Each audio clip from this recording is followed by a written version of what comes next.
Shalom, good evening. This is TV7 Israel News broadcast to you from Jerusalem. And in today's top stories, President Reuven Rivlin assigns incumbent Prime Minister Benjamin Netanyahu the task of forming Israel's next government. Prime Minister Netanyahu stresses the imperative need to learn from the country's past for the purpose of ensuring the security of its future. The United States and the Islamic Republic of Iran are holding indirect talks in the Austrian capital, Vienna. The Israeli President Reuven Rivlin assigned incumbent Prime Minister Benjamin Netanyahu the task of forming the next government of the State of Israel. After receiving the final election results for the 24th Parliament, or Knesset in Hebrew, on Wednesday of last week, President Rivlin began consultations with representatives of the 13 elected parties respectively yesterday morning. משנסתיימה מערכת הבחירות לכנסת ה-24, אנחנו פותחים כעת את סבב ההתייעצויות לקראת הטלת תפקיד הרכבת הממשלה על אחד או אחת מחברי הכנסת הנבחרים. Amid domestic criticism directed at the president, coupled with deep divides reflected in the outcome of the March 23rd election, the Israeli head of state emphasized his intention to designate the aspired task upon an elected candidate, most likely to form a sustainable coalition. During the course of the day, representatives of the separate parties attended the president's residence in Jerusalem in order to officially recommend their preferred candidate. Early on, upon hearing the recommendations of the first two largest parties, President Reuven Rivlin voiced the alarm, warning that unless the separate parties show some sort of flexibility in their attitude, the State of Israel will be once again forced into yet another round of elections, a fifth of its kind in a little over 2 years. כי נדמה לי, ואני אומר זאת כבר כאן, מהשיחה איתכם ומשיחה עם הליכוד, שהעם בישראל צריך להיות מאוד מודאג מכך שאנחנו מגיעים למצב שבו ייתכן ונאלץ להיגרר למערכת בחירות חמישית. With all of the recommendations voiced and accounted for, the right-wing ultra-Orthodox bloc remained loyal to incumbent Prime Minister Benjamin Netanyahu, who managed to secure his projected 52 recommendations. However, the opposing bloc of diverse and even contradictory ideologies were less inclined to back one another. While Yesh Atid's Yair Lapid managed to secure 45 recommendations, Naftali Bennett opted for the desired task as well, yet managed to secure merely 7 recommendations from his own party. Separately, Gideon Sa'ar's right-wing New Hope, Ahmad Tibi's joint list of communist and Arab nationalist factions, and Mansour Abbas's Islamist United Arab List decided separately not to recommend any candidate to the desired task.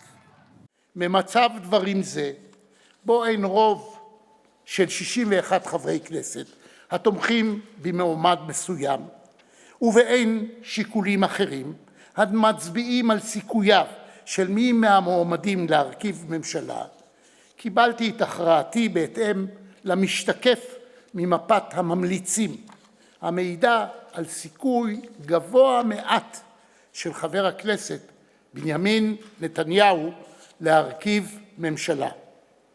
לפיכך החלטתי להטיל עליו את התפקיד להרכבת הממשלה. הכרעה זו אינה הכרעה קלה בעיניי, ברמה המוסרית והערכית. Incumbent Prime Minister Benjamin Netanyahu has now a total of 28 days to try and form a viable coalition of at least 61 mandates, with the possibility of receiving an extension of 14 days. However, the task ahead is near impossible in light of the fact that only Naftali Bennett's Yamina and Mansour Abbas's United Arab List refrained from publicly disqualifying Netanyahu over his legal indictment, including charges of bribery, corruption, and breach of trust. And while Bennett's right-wing Yamina party would be warmly welcomed by Netanyahu's coalition partners, Mansour Abbas's Islamist United Arab List is seemingly rejected. Nevertheless, in a public address, Abbas remains motivated to seize the fruits of potentially serving as a so-called kingmaker, highlighting the need to serve all sectors of Israeli society in unison. יד בשמי ובשם חבריי והציבור הערבי שבחר בנו כדי לייצר הזדמנות לחיים משותפים. כדי לייצר הזדמנות לחיים משותפים בארץ הקדושה והמבורכת לבני שלושת הדתות ושני העמים. בניגוד לכל הפוליטיקאים שעסקו במסע של פסילות מימין ומשמאל, אני לא פסלתי איש. הגישה שלי היא מה כן ופחות מה לא. And while the domestic power struggles endure, rendering Jerusalem's political stability persistently precarious, Prime Minister Benjamin Netanyahu stresses the imperative need to learn from the country's past for the purpose of ensuring the future. At a memorial ceremony for the fallen of the revisionist Ha'etzel militia, which alongside the more powerful Haganah managed to conquer the city of Jaffa in 1948, Netanyahu emphasized the necessity to keenly observe three sacred security-related considerations, the first of which pertains to maintaining strategic depth. כשהחזית קרובה, מרכזי האוכלוסייה גדולים נמצאים בסכנה. לעומת זאת, כשיש לנו עומק אסטרטגי ואחיזה בשטח, הביטחון שלנו מתחזק. הוא לא מוחלט, אפשר לתקוף גם ריכוזי האוכלוסייה בטילים, אתם מכירים את זה, אבל ברגע שיש יכולת לתקוף ישירות בכוחות קרקעיים, אתה בחוסר ביטחון משווע, כפול ומכופל. The second point Netanyahu underscored pertains to the importance of retaliating against any attempt to harm the state of Israel or its citizens. מי שמנסה לפגוע בנו, מעמיד עצמו בסכנת פגיעה חמורה. זה היה נכון ביפו ב-1948, וזה נכון היום, עם כל ההבדלים, לגבי איראן וגרורותיה. מי שמנסה לפגוע בנו, מעמיד עצמו בסכנה חמורה. Prime Minister Netanyahu's third point relates to Israel's unyielding position as the nation-state of the Jewish people to never rely on security guarantees of other nations. לקח שלישי, טיפוח היכולת להגן על עצמנו בכוחות עצמנו. אנחנו מתעצמים בלא הרף, ואנחנו פועלים בלא היסוס להבטיח את קיומנו ואת עתידנו. בכוחות עצמנו. אי אפשר היה לסמוך על הבריטים ב-1948. אנחנו מקבלים ומוכירים את כל הבריתות, את כל הידידים, ובסופו של דבר גורלנו נקבע על ידי יכולתנו להגן על עצמנו בכוחות עצמנו. As part of Israel's efforts to unceasingly bolster its qualitative military edge over its adversaries, the Israeli Defense Forces announced over the weekend the acquisition of a first-of-its-kind Oron reconnaissance aircraft, which significantly upgrades Israel's intelligence capabilities during real-time operations in second- and third-tier countries, including vis-à-vis the Islamic Republic of Iran.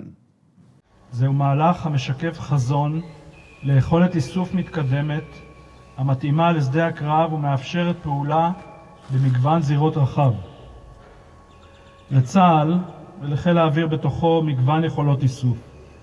אולם האורון מחזק את העליונות שלנו ואת היכולת שלנו לפעול במעגל השני והשלישי ולנוע בין הזירות בקצב גבוה ולאורך זמן. The Oron, a custom-built Gulfstream manufactured aircraft, is based on the G550 platform. After landing on Sunday at Nevatim Air Base, it will now be fitted with domestic-produced cutting-edge sensors, including an advanced radar system, significantly bolstering Israel's regional and even global technological military edge.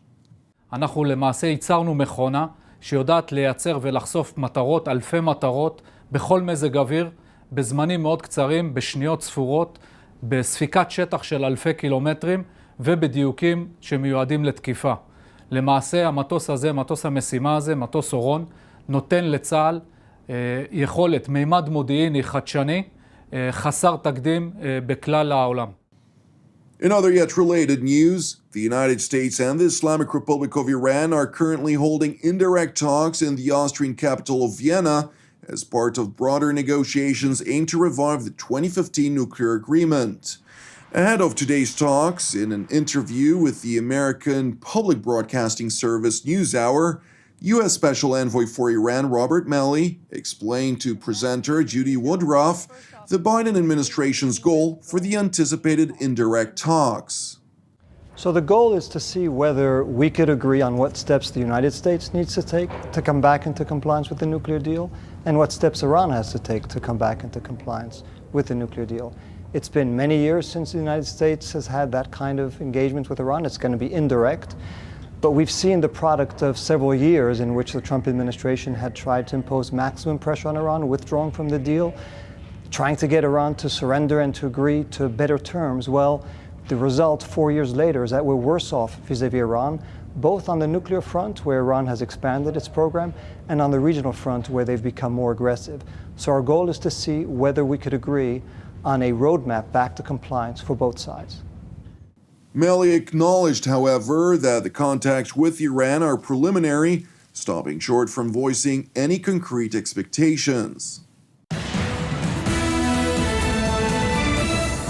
Thank you for watching us. As part of TV7 Israel's prayer initiative, I would like to encourage you today to join myself and the team here in Jerusalem to lift up the United States once again in prayer for its salvation and peace, alongside prayers for our persecuted brothers and sisters around the world, in addition to our ongoing prayers, of course, for the peace of Jerusalem and the salvation of Israel. I'm Jonathan Hassan, wishing you a Shavua Tov u'Mevorach, and we will see you again tomorrow at the same time.